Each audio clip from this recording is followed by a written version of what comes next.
doing a lot of eye exercises and I spoke with my doctor a lot, and I found out that playing the piano with the hand-eye coordination and with my right hand, left hand, it's really similar to what I was doing with the eye exercises. So I just mainly do these every day. I found that this was more challenging, learning right hand, left hand, and even like playing different stuff and matching in my right hand. It took me a year and a half to be able to like match my hands because my brain wasn't working. My name is Derek Dunfee. I'm from La Jolla, California. I was a professional big wave surfer for almost 20 years.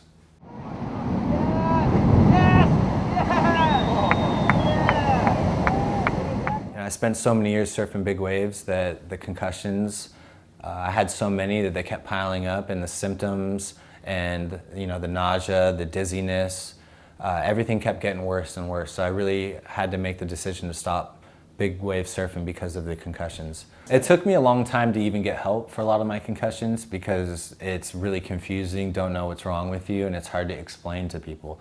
So I finally got help about a year and a half ago. It took me a long time to even get that help, but I saw a couple specific brain doctors and an eye doctor because I found out after over 100 tests that my right eye specifically, has a hard time focusing. My right eye only functions at about 30%. Every single day I do hyperbaric oxygen therapy. I have a chamber in my house. I also do online eye exercises. I have a eye coordination chart called the 808 star chart. Right now I'm going to get out there and just try to surf a lot. Really try to help bring the level of function up in my eye without overdoing it.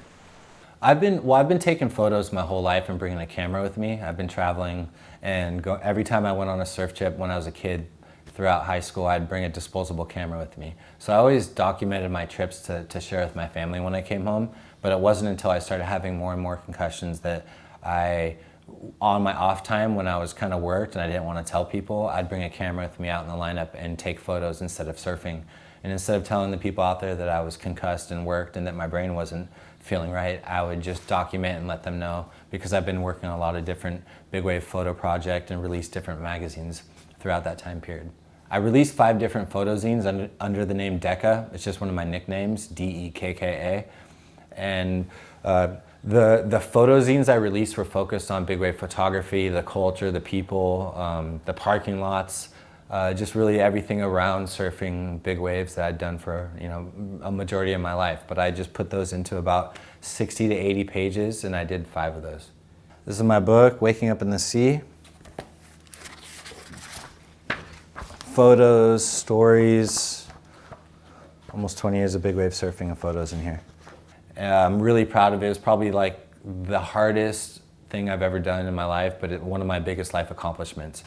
It's one of my favorite photos I took at Mavericks. I took it with a 50mm lens, and I was on a surfboard, so I was taking the photo on a surfboard and almost had to bail last minute because the wave almost caught me inside.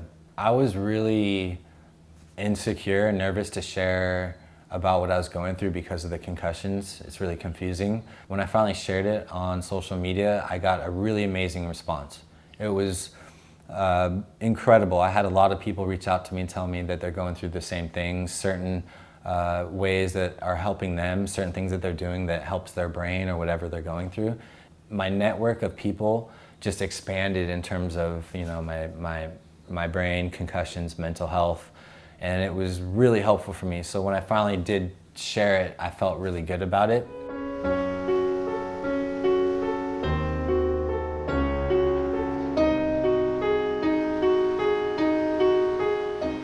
Surfing makes me happy every day. That's why I continue to do it every single day as part of my routine. I don't check the surf, I just go and do it, put my wetsuit on and go out no matter what. So it's a part of my daily routine, and it helps with my mental health, my happiness, my anxiety or stress about anything else in the day. So surfing really helps me through these things that otherwise I can't really detach from my phone, certain things with TV or media and everyday issues like rent, bills and stuff like that. So I get to detach, and it really just makes me happy, and it's something I've done my whole life, and I still haven't lost that stoke in surfing.